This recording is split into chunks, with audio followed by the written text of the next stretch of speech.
Hey guys, how's it going? My name is Zenton Zukin, and today we have a little bit of a longer video. The reason why it's so long is because I actually was in my buddy's server. He rented it, and it was a 375 ticket server, so I ended up getting a little more than 60. I got 75 kills that game, and then he actually switched some settings over, so the game actually reset, and I kept my 75 kills, and the kills from this game actually continued stacking, so I ended up getting 100 plus in this full gameplay. Technically, it's not a legit 100 plus because it was two separate games, but whatever. On the scoreboard, it says 100 plus, and it gives me a good excuse to make a pretty long video. Anyways, the topic of this video is going to be the best and worst weapons in Battlefield 4, starting from the assault rifles all the way down to the pistols. Now, I'm going to be adding some honorable mentions for the best weapons. I won't be adding any honorable mentions for the worst, because the worst are just the worst. Okay, so let's get this started. Let's start with the assault rifles, and I'm going to be adding two honorable mentions. The first one is going to be the M16A4. Now, the M16A4, of course, is the burst fire weapon. It's really good if you learn how to master it, but most people don't put the time in to master it, as you can just unlock the Ace 23 at level 10. So, M16A4, a good gun if you learn how to master it, but no one really gives a shit about it. So next honorable mention. The next one is going to be the LED-5A2. Now, I would put this in the top category for some of the best weapons in the game by far, if it didn't get nerfed. The LED-5A2 had one of the most manageable recoils in the game, and it had a very high RPM for a fully automatic assault rifle at 800. Now, I found that the LED-5A2 really reminded me of the M16A3, but easier to control. The M16A3 from Battlefield 3 had 800 RPM, was fully automatic, but pulled a lot upwards and to the right, so you had to pull it down and to the left. Now, that was a very manageable recoil, but the LED-5A2 from Battlefield 4, when it was not nerfed, had 800 RPM, but it only went straight up, so you only needed to pull the trigger downwards. And that made it a death laser at all ranges with a solid 800 RPM. Sadly, that 800 RPM was then nerfed down to 750, bringing it down to the category of the M416, and the M416's recoil is hella a lot manageable than the LED-5A2. So the LED-5A2 was amazing at the start, and then dropped down to one of those unknowns at the very end. Okay, so let's start with the top assault rifles I think are in this game.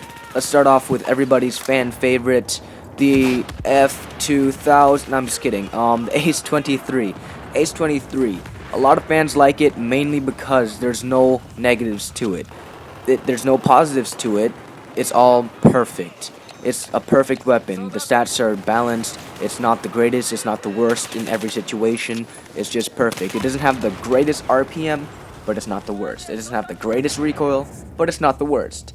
And you probably see where this is going. The Ace 23 is just one of the most balanced assault rifles in the game, and that's why it's up there in the top assault rifles.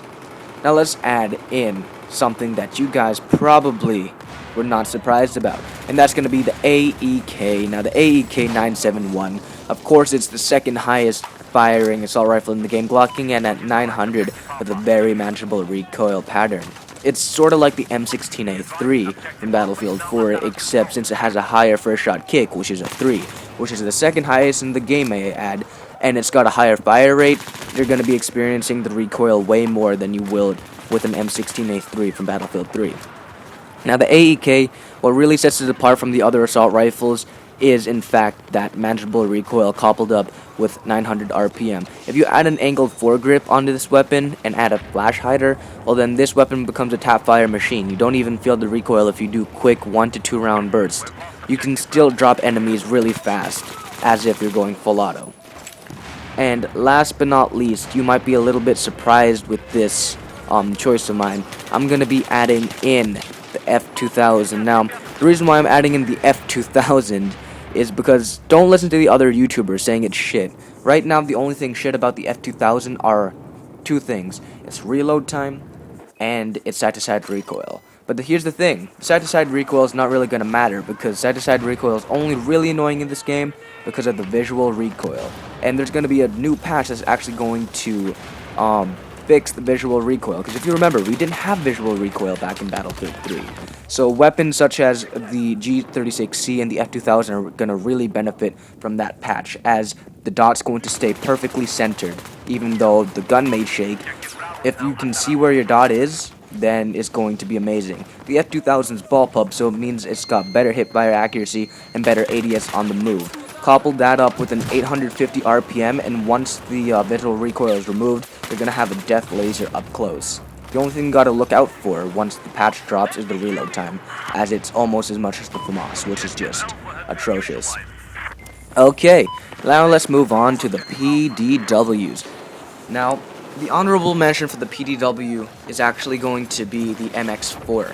Now, I know the MX4 has a high rate of fire, but that's kind of negated out by the fact that it's got a horrendous recoil pattern, or horrendous spread, and one of the longest reload times for its class.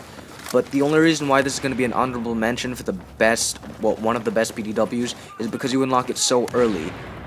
If you're a noob and you want to face up against these people with their MTARs, their AEKs, all those high fire rate weapons, you're going to want to use something that's also high fire rate. But at the beginning of the game, it might be a little challenging to even get those weapons, as you're going to be beat out by those same weapons. The MX4 you unlock at the very beginning as your starting engineer PDW, and that's the beginning 830 RPM you can unleash into your opponents.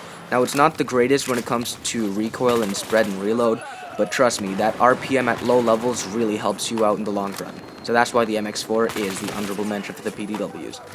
Now, we're actually going to start out with something you might not expect. I bet no one's going to expect this, but one of my top PDWs are going to have to be the UMP45. Burst fire mode. Yes, you heard me, burst fire mode. You might be wondering, why the hell would I want to use a fully automatic weapon in burst fire mode? Well, ask yourself, in Battlefield 3, did you use the AN-94 in fully automatic mode? Well, here's the thing. The UMP45, it takes a maximum of 3 bullets to kill up close, and it takes a minimum of 3 bullets to kill up close, and a maximum of 6 at a distance. Now, what could be so special about 3-round burst? Well, up close, if you tap the trigger just once and you're accurate, that's a 1-tap kill, meaning you can drop people in a heartbeat. And what's 3-round burst supposed to do at a distance? Well, if you tap it 2 times and get 6 rounds in them, then it's a 2-tap kill. So basically, you're just tapping the trigger a couple times to get an easy kill, and that's actually really deadly on the battlefield. Okay, so now it's time for something that you probably are expecting. And this PDW is the CZ3A1. It's got 1,000 RPM, but it's got a horrible recoil pattern. The spread is okay for a PDW, and its damage model is actually insane. As in insane, I mean coupled it up with the 1000 RPM, it becomes one of the highest damaging weapons in the game. It has the official damage of 25 max and I think 12.4 minimum. Now the 25 max is what's going to really set you apart from other weapons. Even though most weapons have 25 max, most other weapons don't have 1000 RPM and 31 rounds. Did I mention that you can reload those rounds in less than 2 seconds, which is insane. FAMAS almost takes 3 seconds to reload, even the short reload. So in less than 2 seconds to reload 31 rounds, that's an amazing close quarters weapon. Like I said, the recoil is pretty abysmal, but once you learn how to control it, it becomes a death laser. And the 25 max damage means a 4-shot kill maximum. And I think maximum, yeah, maximum. And well, up close, you know what, it's a minimum. I'm fucking up on my own commentary. It's going to take 4 shots to kill up close, okay? And in less than a second with the 1000 RPM, you can actually unleash way more than 6 bullets, so you're actually going to be overshooting your opponent. Just with that 1 tap of the trigger, you're going to be overshooting your opponent, which is deadly. Okay, so now let's get on to another PDW, and that's going to be the AS-Val. Now, the AS-Val, in my opinion, is my favorite weapon in the game. It's the weapon I'm using right here, and you see me go beast mode with the AS-Val. The AS-Val has the highest DPS in the game, clocking in at 30 maximum damage up close with a 900 RPM. Now, that 900 RPM is kind of negated by the fact that it's got a pretty hard to manage recoil pattern and the highest first shot recoil in the game. And the thing that's hard about it is the AS-Val is only good when you burst fire it, meaning that first shot recoil is going to really hinder your accuracy at medium range. So I recommend for beginners using the ASVAL to actually put on a angled grip until you get the hang of burst firing this weapon and then switch over to the potato. But the ASVAL, this weapon's got a blazing fast RPM and a really low magazine size. But that magazine size is actually doesn't really make a difference when you have one of the fastest reloads in the game. You can reload this weapon faster than your opponent can jerk off to your score per minute, because your score per minute is fucking sexy with this gun. But it's just a really good gun. So lastly, the last PDW we're going to be adding is going to be the SR2. Coming out with Naval Strike, the SR2 is almost like the ASVAL. It's got a unique damage model of 26, making it the third highest DPS PDW in the game. And the ASVAL and the SR2 share a unique trait with this damage model. It means they'll always get a 4-shot kill no matter what. If you have defensive, it doesn't matter. The SR2 and the ASVAL are going to get a 4-shot kill. Shoot them in a limb, it doesn't matter. They're still going to maintain their 4-shot kill. But here's the thing though. The ASVAL has 21 rounds, the SR2 has 31, but the ASVAL has a blazing fast reload. And here's where the little difference maker comes in. The SR2 has a very long reload. It's almost as long as the MX4, actually even longer, making it one of the longest reloading PDWs in the game. So you have to ask yourself, do you want a weapon that has a GIMP magazine but a really fast reload, or a normal magazine and an atrocious reload? I'd rather pick the ASVAL over the SR2 any day. Okay, so let's move on to LMGs. Honorable mention is actually going to be the QBB95. Now, the QBB95 has actually became more popular ever since Level Cap made a video on it, but no one really cares about Level Cap because he's a ginger. I'm just kidding. I watch Level Cap occasionally, but the QBB got lots of praising because of Level Cap, but still in my opinion there's many more better LMGs in the game, which we're going to be getting into, so that's why the QBB95 is going to be our honorable mention in the LMG category. Okay, so let's start off with the LSAT. Now, the LSAT is one of the best weapons in the game for medium and long range. Why? Because the LSAT, even though it's got a misleading RPM on Battlelog saying it shoots at 700 even though it shoots at 650, doesn't really matter. You have a 1.0 first shot recoil, meaning you're not going to have any difference between your first shot and the follow-up shots. If you put an angled foregrip on that, you actually get a reduced first shot, meaning that your recoil is actually going to be lower than the follow-up shots. And the recoil is 25 to the left, 0.25 to the left, 0.25 to the right, and 0.25 up. So the first shot's actually going to be less than that. So if you actually burst fire this weapon, it doesn't matter if you don't have a heavy barrel, it doesn't matter if you don't have any barrel at all. Your shots are going to go in that direction. That's why the LSAT is right up there. Okay, now we're gonna be adding up the M60 Echo 4. Now you might be wondering, why the fuck am I gonna be using the M60 Echo 4? It's got the lowest fire rate in the game at 570. Well, here's the thing, it shoots like a truck. It's got a maximum damage of 34, so it's a 3-shot kill up close, and it's going to have a minimum of 25. So you're going to always get either 3 to 4 shots in your opponent. Now, that 570 doesn't really matter, because if you actually go in the test range and shoot the weapon, you actually shoot 3 bullets in less than 30 milliseconds. What does that mean? Well, it's still up there in high DPS. You can actually go toe-to-toe with stuff like ASVALs using the M60. I can go toe-to-toe with FAMAS, which has the highest RPM out of any assault rifle, and I can still go toe-to-toe with it. I can really give high fire rate weapons a run for its money with the M60 Echo 4. Okay, let's move on. Now, this might not be a surprise to you, but I'm going to be putting up the MG4 / the M240 Bravo.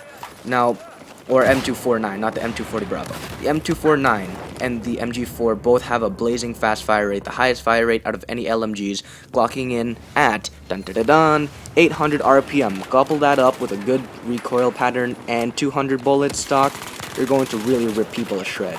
Okay, so the last LMG we're going to be adding is actually going to be the AWS. The AWS came out with Naval Strike, and it's been taking the battlefield community by storm. It says it has 800 RPM, but it actually has 780, which is still pretty high. It's higher than the Ace-23, and it's got a manageable recoil, almost identical to the Ace-23. So couple that up with 100 rounds, you have an Ace-23 that shoots a bit faster with 100 rounds in it, and that really rips people a shred. Okay, so now let's move on to the sniper rifles. Now, the sniper rifles, I'm not going to add any honorable mentions because there's really no honorable mention, but in my opinion, the three best sniper rifles in the game have to be the SRR, the M98, and the Gall Magnum. Now, the SRR and the M98 are pretty much there because of the same reasons. It's because they have almost no bullet drop, and it's very easy to get targets that are moving. That's pretty much why I added those two in there. The Gall Magnum, on the other hand, is a little bit different. It's got a blazing fast bolt speed, almost like a blink of an eye and you're bolted. You can shoot more than 1 round per second, which is deadly. And it's got a very small drop, pretty high velocity, and it's also really good at aggressive recon quickscoping. So that's why it's right up there with the sniper rifles. Okay, now let's get on to the pistols. Now I'm gonna put the 93R as the best pistol in the game currently. Now the 93R is the best pistol because it's so versatile. Up close, you can spam the button to get the maximum 900 RPM it shoots with 3 accurate bursts. And at a range, you can actually slow that down to get your 3 accurate bursts in your opponent with the minimum damage. So it's going to take maybe like 3 bursts to kill your opponent maximum. And you can either slow that down or higher it up, depending on your situation. If you're stuck in a rock between a hard place, then you spam that shit like you fucking found your virginity and just snapped its neck. Or you can take it easy, like, you know, you just want to test out a new Trojan condom. Okay, so now let's get on to DMRs. The honorable mention of the DMR is going to be the RFB because it's got a higher fire rate and you unlock it at the beginning. That's the only reason why it's going to be honorable mention. Now, the only good DMR in the game is the SKS, and this is the only reason why the SKS is good. Easy recoil, high fire rate, very spammable. That's about it. Let's move on now to the Carbines. Now, the honorable mention of the Carbines are going to go to the G36C. Now, you might be wondering why I'm going to be using the G36C. The reason I'm going to be using the G36C is the same reason I'm using the F2000, because it's got actually the lowest side-to-side recoil in the game at a 0.1 right and a 0.1 left. And in-game currently, it doesn't really look like a 0.1 right and a 0.1 left. No, the side-to-side recoil goes crazy because of the visual recoil. But once that visual recoil is going to be taken out of the game, it's going to be one of the most manageable recoils to control in the game. Just a straight downwards pull. And that's going to make this weapon one of the most accurate weapons, tied for maybe even the SAR-21's accuracy. So that's why the G36 is the honorable mention. But for the Carbines, we're going to be adding of course, the ACE-52 CQB. The only reason is because of its high damage model coupled up with 650 RPM, making it one of the highest DPS carbines in the game. And we're going to also be adding the MTAR-21 because straight for the fact that it's got a bullpup benefit to it because it is bullpup, so it's going to have better ADS moving accuracy and better hip fire accuracy. Also, it's got 900 RPM with a faster than normal recoil reload for a bullpup weapon. It's actually pretty fast for bullpup. Okay, so now we're going to be adding the ACE-21 CQB, basically because it's just like an ACE-23 from the assault rifles, except it's got a little less minimum damage and a little more spread than usual. Okay, so the AK-5C is next. The AK-5C you unlock at the beginning and is one of the most accurate weapons in the game. It totally destroys at any range. 700 RPM is not the best for up close, but it can still beat most weapons out if you get the drop on them. It's got a very low first shot recoil and a very easy recoil to control and a blazing fast RPM reload speed. The blazing fast RPM goes to the next weapon, which is actually the ACWR, and the ACWR you unlock it second carbine, and it's got 880 RPM with a very easy recoil, pretty high first shot recoil, and a blazing fast reload, making it one of the greatest weapons in the game. That pretty much wraps everything up, and I just like to take the rest of this time to mention that this was totally unscripted. This is why this is actually going in an episode of Clutch Movement. This is actually going to be Clutch Movement episode 2. I know I should have mentioned that at the very beginning of the video, but since this was unscripted, it fits the category of Clutch Movement. If you don't know what Clutch Movement is, basically you take a high kill game and you just wing a commentary. And this was a winged commentary, if you couldn't really guess. So hopefully you guys don't mind all this mishaps and misinterprets and fucking verbal tics and shit, because this was totally unedited and totally unscripted, which just makes it hell of a lot more appealing to viewers. I know Level Cap and Matimio, they usually have a script to their reviews like this, but this was totally unscripted. Also, I'd like to take the time to congratulate Germany versus Argentina. Did you see that game? That was an amazing game. Not as amazing as Germany versus Brazil. Let's say after I saw Brazil get smacked a bunch of times, I kind of fell for Germany. Klaus really hit it off. His FIFA 14 card. Have you seen that, guys? Klaus's FIFA 14 card is insane. What is it, 9,900? That's insane. If you guys don't have FIFA or you don't want soccer, learn the rules, buy FIFA, play that shit, and get 5 million fucking coins and buy IMOTM Klaus, which means International Man of the Match Klaus. He's got the highest heading in the game, which is insane. Have you guys seen that shit? Like, watch KSI's video. Anyways, the game's about to end right here. I actually get a message, and I'm gonna check it while I'm recording because I'm a bitch. And I find that pretty hilarious. Look at all those friends I got. I saw my friend died there. I thought I was safe at the end, so I'm gonna go down to check. And my team won. Look at that. That's amazing. Amazingly tiddly doodly. Okay, so let's see what that message said. Okay, nice plan you got going around. I don't know what the fuck that means. That guy called me a hacker fag earlier today, so if you guys want to see that. Anyways, pretty much done here. Please wait about 9 seconds for the intro. Like, comment, and subscribe. This has been JQS. See you guys later.